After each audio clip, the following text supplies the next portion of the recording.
Now, there was a time when breaking up with a partner meant the house was sold and the assets were divided, but nowadays the recession has made things 10 times tougher.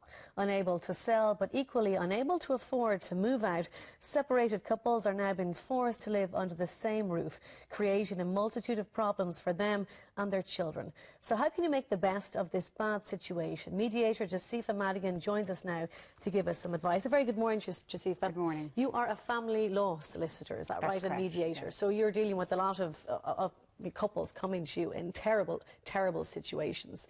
What have you seen over the years? You know, what type of situations are these people living in? I mean, is it people down the end of the garden in outhouses, people up in the attic? Is there tape down the floor of houses, you know, to separate couples? What situations are you seeing on the ground? Everything, Sybil, is the very short answer to that. Unfortunately, this is sort of a sector of society that, in my view, has been kind of largely ignored, and has been going on really since, I suppose, 2008. Unfortunately, it's kind of a recession trend where couples simply cannot afford to legally separate or legally divorce. Perhaps one of the reasons for that is that the Legal Aid Board only gives legal aid to certain couples if they're qualify for it. So there's sort of a gap between that and engaging a private solicitor. So these couples are forced to reside under the same roof. Now, because of the recession, they're forced to live like this. It's probably because of the recession that their relationship has reached the point where they feel they need to separate. You know, love goes out the window. Love can go out the window, Martin. I guess it does make things more difficult, yeah, definitely for people, you know, when there's less money in the pot and less money to spend, so it creates tension naturally. So what kind of money would you spend, would you be expected to spend if you're just going for a separation as opposed to a judicial separation? Okay. Well, to negotiate a separation deed, again, would depend on the solicitor, but most solicitors probably charge between 2,000 and 5,000, I would imagine, for separation deed. And that's obviously bearing in mind the terms are agreed between them. If not, they're going to have to probably issue judicial separation proceedings, which, again, brings you into even a higher figure. Yeah. So people just simply don't have it anymore. So there's a lot of, you know, husbands, I think as Sybil mentioned earlier, they're living down in, you know, Shomers at the end of the garden, or they're living in the spare room. Yeah. I've had situations where I've one particular client who's living in the dining room, which has been converted into a makeshift bedroom. So it's just really awful for people.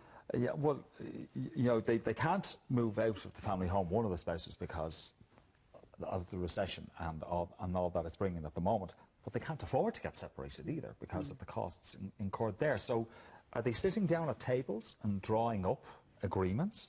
Literally, and that's, I suppose, where mediation comes in. You know, I mean, in the absence of an agreement between their respective solicitors, they can go to a mediator who's an impartial person to help them try and agree a framework around living together. And that can be anything from, you know, the remote control for the television. I know it seems ridiculous, but, you know, these big things or small things can irritate you when you don't like the person you're living with. And when there are children involved, it's just really, the tension is just fierce. So there has to be boundaries put around that. So who's doing the school run? There could be a time share in relation to the kitchen for dinner time. It could be, you know, watching the television in the living room. So just all of those things, using the shower facilities in the ensuite in the morning. I have one where the wife uses the shower from 7 to 8 and then the husband from, you know, 8 to 8:30. You know, it literally comes down to that.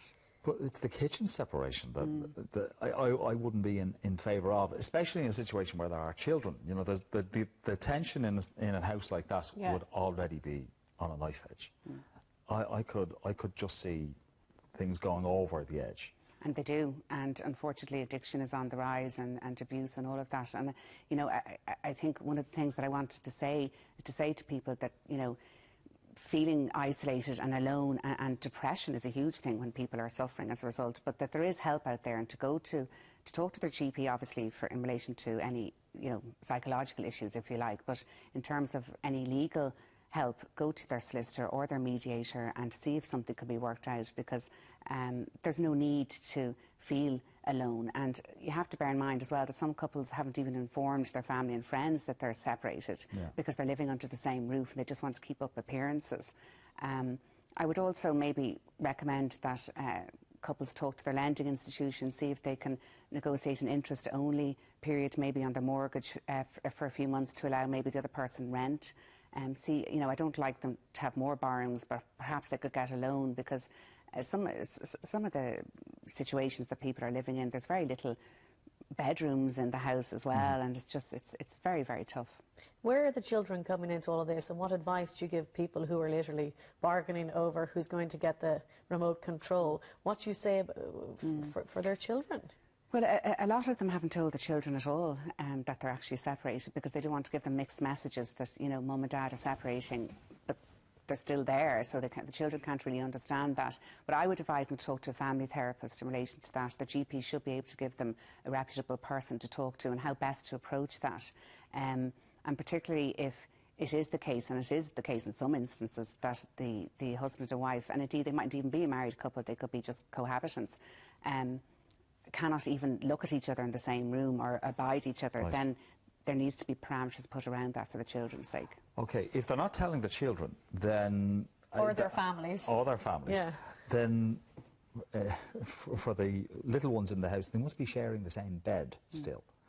Or not necessarily. Dad can often, you know, be sleeping in the spare room because he snores. You know, I mean, you know, there's ways around it. There's ways around that. So certainly, a lot of people that I meet, that's not necessarily the case. You know, I would imagine for the person who moves into the chambre or into the mobile home that's been put into the end of the garden or into the converted dining room or attic, it gets quite lonely and depressing.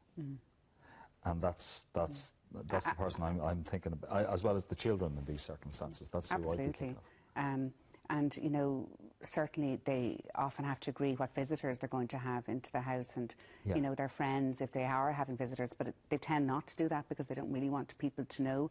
You know, I think there's this perception out there that if people are struggling at the moment financially, that there's some sort of shame in that. There shouldn't be. And, you know, every family is struggling in the way that they weren't before, and there's no shame in saying, well, look, you know, we're separated, but we just simply can't afford to, you know, they can't sell the house or they can't buy each other out because they can't get a mortgage. So it's okay to be living separate under the same roof, and I think that stigma should be taken away from people. There might be a situation where the children are a little bit older, and perhaps one of them might be in a position to help an already high-tension situation by buying out one of the parents' share of the home. Is that an option? It is an option, and it does happen. Rarely, though, I have to say, obviously, because the child has to be of a certain age where... Of course, that's what I'm saying, an older child. Yeah, exactly. Oh, no, absolutely, that does happen. It has happened, but just not as much as you would like, I suppose, you know. There is a mediation bill being brought into effect next year. That's correct. Well, what will that mean for these people? Well, the mediation is a voluntary option, and even with the mediation bill coming in, it's still going to be a voluntary option. But there will be a statutory premise on solicitors and barristers to advise clients to go to mediation as the first port of call before they enter litigation. So it's definitely to be welcomed, and I think it'll help people try and resolve their situation in an amicable fashion. So it's more relating to costs then, bringing down the costs. Costs, yes, is a huge factor to be taken into consideration, but obviously the conflict too. So it reduces that. I mean, litigation, as I've discussed before, is in and of itself creates conflict, you know, so it's to try and lessen that. Okay, and we have to point out that mediation isn't therapy. It's not therapy, it's not counselling, no, absolutely not. It's an impartial, neutral person who facilitates proposals between the couple and tries to put, you know, a strategic, if you like, framework around their financial issues, their parenting issues, in fact, anything that they want to discuss. But they don't give advice, so it's not to replace either a counsellor in terms of therapy or a solicitor in terms of legal advice. It is fascinating. It's a very sad statistic, and like you said, it's an ignored and hidden statistic. And probably a rising statistic. It is. I mean, there's 116,000 odd separated couples, you know, from the census figure from 2011, or people who describe themselves as separated. But again, there's cohabitants, people who aren't married, living together. That's a factor that's increasing a lot, and also same-sex couples too, civil partners. You know, so there's so many, and it is very, very difficult, but talk to somebody. Absolutely, that's the key message, absolutely. Nice to see you again. You too, Mark. Thanks so much. Thank you, sir.